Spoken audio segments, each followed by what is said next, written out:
ഇൻസ്റ്റാഗ്രാമിൽ കുട്ടി സഖാവെന്ന പേരിൽ സിയാൻ എന്ന ഒരു 7-8 വയസ്സുള്ള ഒരു ബാലൻ നടത്തിയ വീഡിയോയെ വളരെ ഗൗരവത്തോടെയും പ്രാധാന്യത്തോടെയും ഒരു മഹാസംഭവം പോലെ മുതിർന്നവർ പോലും വല്ലാണ്ട് പ്രോത്സാഹിപ്പിച്ച് അതിനെ കൈയടിച്ച് വാനോളം പുകഴ്ത്തുമ്പോൾ SSFൻ്റെ റിസാലയിലെ ലേഖനത്തെ ഹൃദയപൂർവ്വം അഭിനന്ദനാർഹമാം വിധം പിന്തുണയ്ക്കേണ്ടി വരുന്നു എന്നതാണ് സത്യം.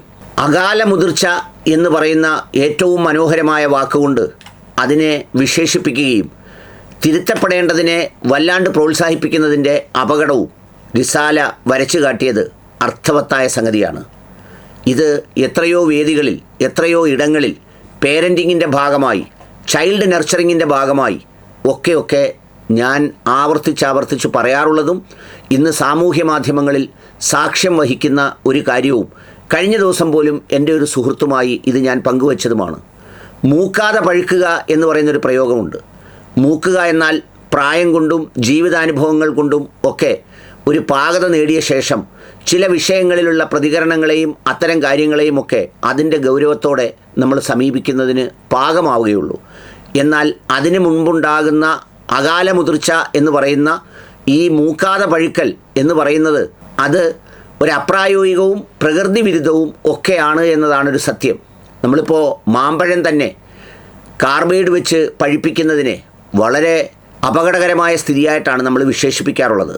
അതുപോലെ തന്നെ പണ്ടൊക്കെ നമ്മൾ സംസാരിക്കുമ്പോൾ ചെറിയ വായിൽ വലിയ വർത്തമാനം പറയണ്ട എന്ന് പറഞ്ഞ് വാപ്പയും ഉമ്മയും ഒക്കെ ശാസിച്ച കാര്യങ്ങൾ ഓർമ്മയുണ്ട്. എന്ന് വെച്ചാൽ കുട്ടികൾ സംസാരിക്കേണ്ടതാണ് കുട്ടികൾ സംസാരിക്കേണ്ടത്. അതിനപ്പുറത്തേക്ക് അവരുടെ ഈ അകാല മുതിർച്ചയെ അതിനെ പ്രോത്സാഹിപ്പിച്ച് അതിനെ ഒരുതരം വലിയ കാര്യമായി കരുതി എല്ലാവരും പിന്തുണച്ച് എന്തോ സംഭവിക്കുന്നത് പോലെ ആക്കി തീർക്കുന്നത് കുറഞ്ഞത് ആ രക്ഷകർത്താക്കളെങ്കിലും തിരിച്ചറിഞ്ഞ് തിരുത്തപ്പെടേണ്ടതും പാകപ്പെടുത്തേണ്ടതുമാണെന്നതാണ് സ്ഥിതി. ഇന്ന് സാമൂഹ്യ മാധ്യമത്തിൽ ഇത് ധാരാളമുണ്ട്. ഇപ്പോൾ കുട്ടികളിൽ ചിലർക്ക് പ്രതിഭാധനത്വമുണ്ട്. അവരുടെ പാട്ടുകൾ, സംഗീതം അല്ലെങ്കിൽ ചില കാര്യങ്ങളൊക്കെ ഉണ്ട്. അത്തരം കാര്യങ്ങളിൽ പോലും അമിതമായി അതിരുവിട്ട് ഒരുതരം ഭ്രാന്തമായ അവസ്ഥ പോലെ അതിലേക്ക് പ്രതികരിക്കുകയും അതിൽ കയറിപ്പിടിച്ച് വള്ളി ചുറ്റിയതുപോലെ അങ്ങ് പ്രകടിപ്പിക്കുകയും ഒക്കെ ചെയ്യുന്ന രക്ഷകർത്താക്കളെ കാണുമ്പോൾ പലപ്പോഴും സഹതാപമാണ് തോന്നുന്നത്. കഴിഞ്ഞ ദിവസം ഞാൻ പറയുമായിരുന്നു, മോഹൻലാലിൻ്റെ മകൾ ആദ്യമായി അരങ്ങേറ്റം നടത്തിയ ആ പ്രിവ്യൂ നടത്തിയ അല്ലെങ്കിൽ ഇൻട്രോ നടത്തിയ മീറ്റിങ്ങിൽ ആ കുട്ടി എല്ലാ പരിഭ്രാന്തിയോടും കൂടി പല ചേഷ്ടകളും കാണിക്കുമ്പോഴും വളരെ കൂളായിരിക്കുന്നൊരു പിതാവുണ്ട്.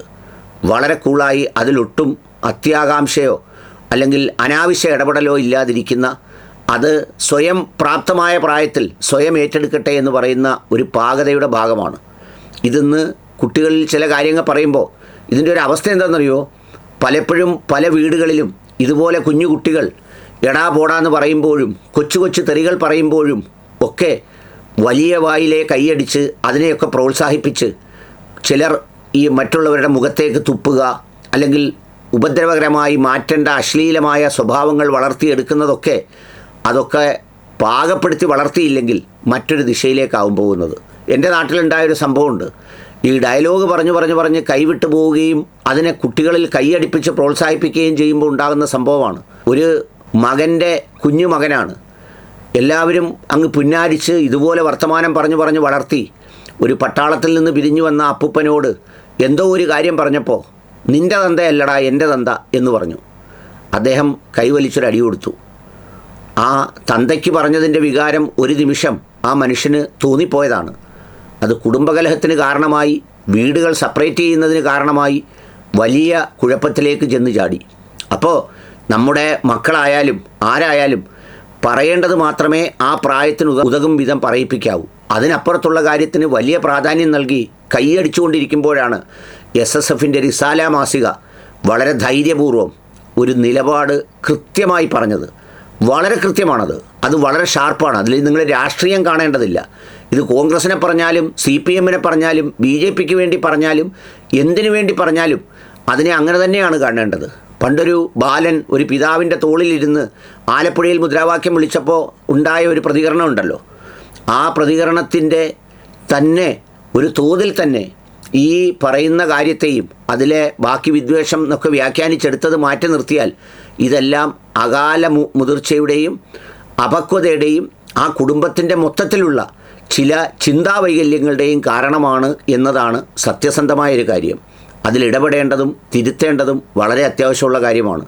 വല്ലാണ്ട് പ്രോത്സാഹിപ്പിക്കപ്പെടേണ്ടതുമല്ല. അതുതന്നെയാണ് റിസാല പറഞ്ഞതും. അഭിനന്ദനങ്ങൾ അങ്ങനെ ഉറക്കെ പറഞ്ഞതിന്.